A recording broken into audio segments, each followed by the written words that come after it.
Assalamualaikum warahmatullahi wabarakatuh. Perkenalkan, nama saya Alfiatun Nimah, NIM 2020-12030 dari kelas Metodologi Penelitian 6D.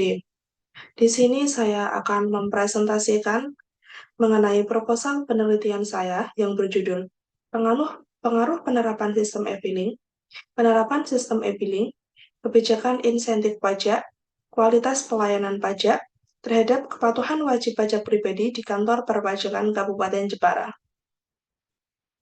Yang pertama ada latar belakang. Undang-Undang Nomor 8 Tahun 2007 tentang Ketentuan Umum dan Tata Cara Perpajakan menjelaskan bahwa pajak ialah iuran wajib pajak kepada negara yang tertuang yang bersifat memaksa tanpa timbal balik langsung dan digunakan untuk keperluan negara. Penerapan e-filing merupakan bagian modernisasi sistem perpajakan yang dapat mempengaruhi tingkat kepatuhan wajib pajak. Dengan e-filing, dapat mempermudah wajib pajak dalam melaporkan SPT tahunan secara online dan real-time melalui internet pada website Direktorat Jenderal Pajak. Selanjutnya, penerapan e-billing merupakan bagian dari modernisasi sistem perpajakan yang dapat mempengaruhi tingkat kepatuhan wajib pajak. Dengan adanya e-billing, dapat mempermudah wajib pajak dalam menjalankan kewajiban membayar pajak. Selanjutnya ada perumusan masalah dan tujuan penelitian. Perumusan masalah yang pertama, apakah sistem e-filing berpengaruh terhadap kepatuhan wajib pajak orang pribadi?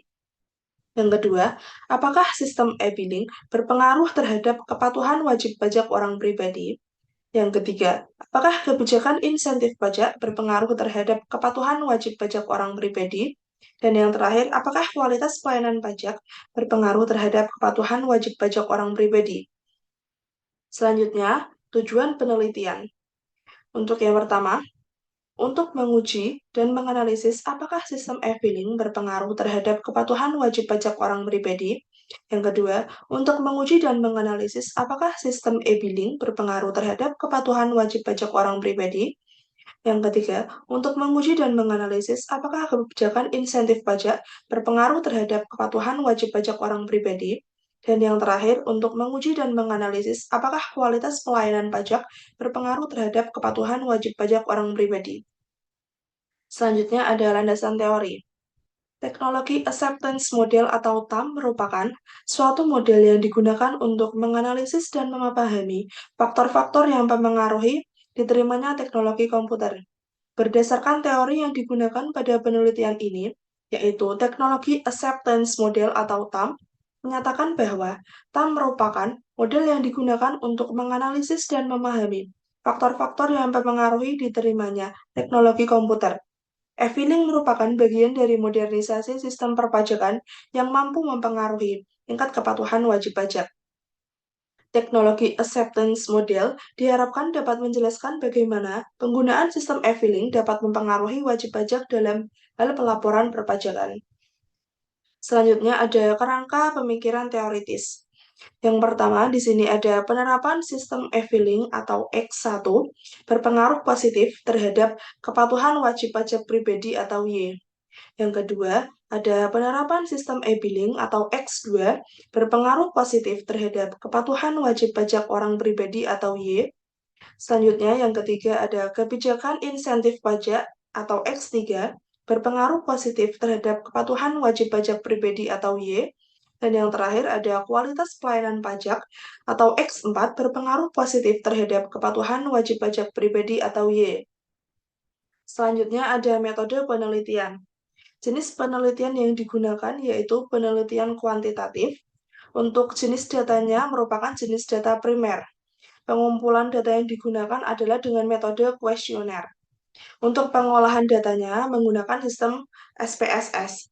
SPSS atau Statistical Package for Social Science merupakan program yang berfungsi untuk menganalisis dan melakukan perhitungan statistik, baik statistik parametrik maupun non-parametrik dengan basic Windows. Selanjutnya ada analisis data. Yang pertama ada analisis statistik deskriptif. Yang kedua ada pengujian kualitas data yang dibagi menjadi dua, yaitu Yang pertama ada uji validitas, dan yang kedua ada uji reliabilitas. Selanjutnya ada pengujian asumsi klasik yang dibagi menjadi tiga. Yang pertama ada uji normalitas, yang kedua ada uji multikolinearitas, yang ketiga ada uji heteroskedasitas, dan yang terakhir adalah pengujian hipotesis. Dibagi menjadi tiga, yang pertama ada analisis regresi linear berganda, yang kedua ada uji statistik T, dan yang terakhir ada pengujian koefisien determinasi atau R2. Cukup sekian yang dapat saya sampaikan. Apabila ada salah-salah kata dalam menjelaskan, mohon untuk dimaafkan. Terima kasih. Wassalamualaikum warahmatullahi wabarakatuh.